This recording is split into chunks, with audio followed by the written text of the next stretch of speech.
Welcome back to the sport of helicopter dogfighting.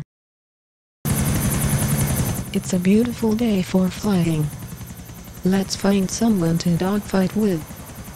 We always start by observing our opponent closely. It's a lot more fun to defeat our opponent legitimately, instead of cheaply, so we allow our opponent to take off from the ground. Our first goal is to learn the patterns that our opponent unknowingly reveals. The first question is, does the opponent act aggressive, or are they being passive? Do they fly consistently, or are they showing signs of skipping? Notice that my opponent has skipped from one side of the screen to the other in an instant. That answers our question. Since we have observed our opponent skipping, we have to use different tactics. We must now be more careful when approaching our opponent. Notice that I look behind me to observe my opponent very closely. You can look behind you easily by pressing in the right joystick. We have noticed again that our opponent skips across the screen. We must simulate in our minds the vector that our opponent is likely to be traveling before they started skipping. In other words, we use our imagination to predict where the opponent should be, rather than what is being shown on the screen.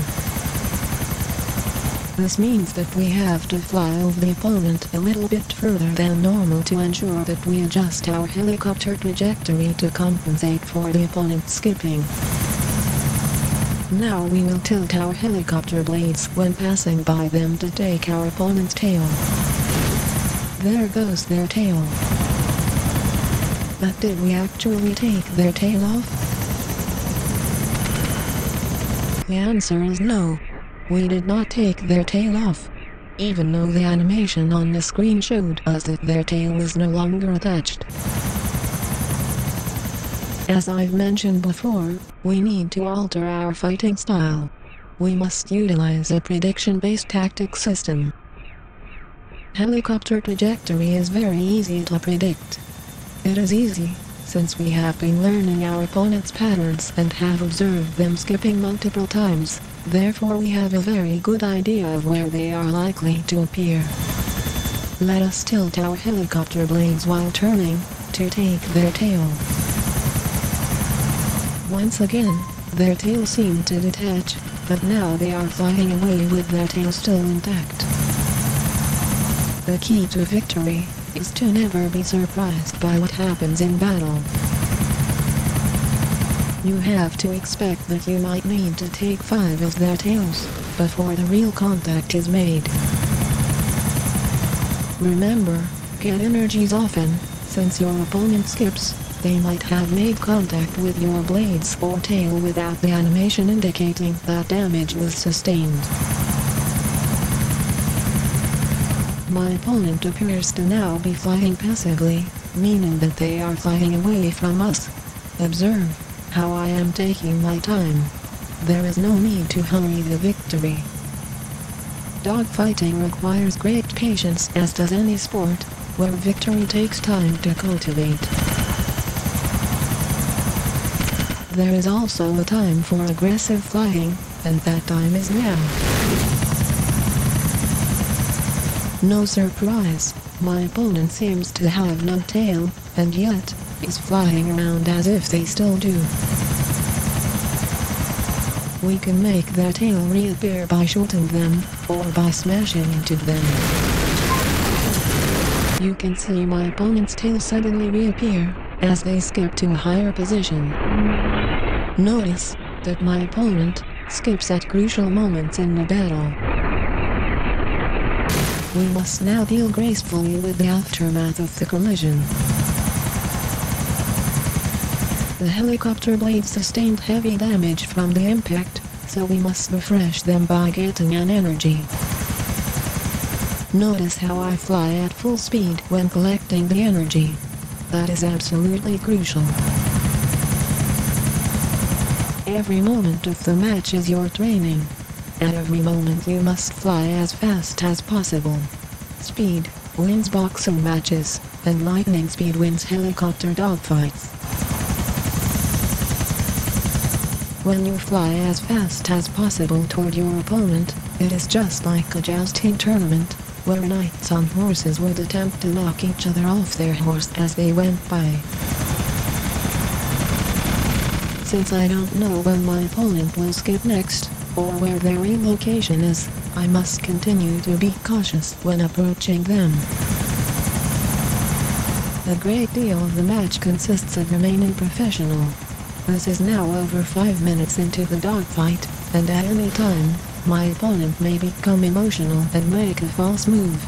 By emotional, I mean they may become frustrated. You must cultivate your opponent's frustration. Their frustration will turn to anger, and hate, and eventually, unprofessional behavior. You can observe that my opponent is skipping again. It is your job as a pilot to remain professional, no matter how many times your opponent skips, or shoots you, or hits you. This is just like a boxing match. The person who loses their cool first will lose the match. My opponent skipped a long distance. Notice how I keep my opponent in view to see such things. I am showing you this long version of the match, so that you can observe for yourself the patience it takes in order to wear your opponent down. And your opponent will indeed start to wear down, especially if they are used to winning quickly. I enjoy pointing out almost every single time my opponent skips, because it instills in you the knowledge you need to face other opponents that skip, and you will encounter many skipping opponents. Keep in mind that my opponent has not been successful in his attempts. Each failure is turning their frustration level up until it reaches a point where they start to make more mistakes. Each time I strike my opponent with the helicopter body, or with the guns, becomes more and more frustrating for them. Meanwhile, I'm enjoying a very nice flying experience on a beautiful day. Remember to keep shooting at your opponent. Shooting them with the helicopter guns is like throwing jabs in boxing. Each jab will open them up for a possible power shot. There is yet another broken tail. Of course, as we have seen before, that is not the real tail, so we continue our pursuit without pausing. I keep my tail to one side, while smashing into the opponent's tail. My opponent seems to be landing on the roof.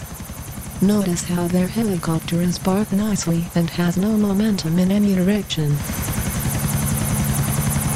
Now notice that their helicopter has mysteriously disappeared from the roof. Most importantly, notice how my opponent has given up their helicopter and decided to instead run on the rooftop.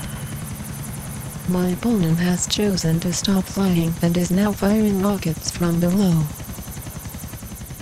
I take a quick break, and then dive at them at full speed. They are skipping multiple times, while running on the rooftop. I wait for them to get back into the helicopter, so that we may resume our dogfight. If you notice closely, I was sitting on the ground with my helicopter. That is to make my opponent think that I am not in a helicopter anymore. The element of surprise is mine. Notice that it appears as if I didn't do any damage to my opponent. And then suddenly, their helicopter is on the ground and without a tail. This time, the tail is really detached. I always fly over my opponent when they crash, for at least a few moments, to add to their frustration level, which is important for the rest of the match. Remember, you are not fighting a computer. There is a person behind each helicopter. That is why we always continue to attack. As a pilot, You put constant pressure on your opponent in order to wear them down over time. Eventually, they will start to expose their frustration level by making mistakes. The more that you can make them focus on their mistakes, the more frustrated they will become. It is far better to face an emotionally frustrated opponent than a calm and professional one. I always allow my opponent to get back into the helicopter, so that I may defeat them again. That is after all the essence of dogfighting. The goal of battle is to defeat your opponent so that they can't, or won't, attack you anymore. If your opponent doesn't want to fight anymore, then you have won. Every moment is a learning experience that enriches your flying style. My opponent continues skipping across the screen. I continue observing them to learn exactly how to defeat them more easily each time. Your goal is to frustrate, confuse, and discourage your opponent at every turn. You are not here to play nice. This is called dogfighting for a reason. Watch closely now how all of the hard work has paid off. Our opponent starts to fly even more erratically than before. This is a good sign. It means that we are affecting them mentally. This is, after all, a mental game that we are playing. Our opponent is slowing down ahead and landing on the ground with a slow momentum. Notice how I land far before where they seem to be. This is to make sure that my tail remains safe while I take their tail off. In reality, my opponent is closer than they appear on the screen. That is why I made sure to hit them many feet before their current screen position. As I look back, you will notice my opponent skip. As you can see, they were actually further back. I used my imagination to predict where they actually were, instead of relying on the screen representation. Even though their tail is surely off, I remain cautious when approaching them, since I don't know their real location, due to their skipping. This has been an educational video to teach you how to fly in GTA 4, which is owned by Rockstar Games. Our educational commentary qualifies this video to be protected by the Fair Use Law.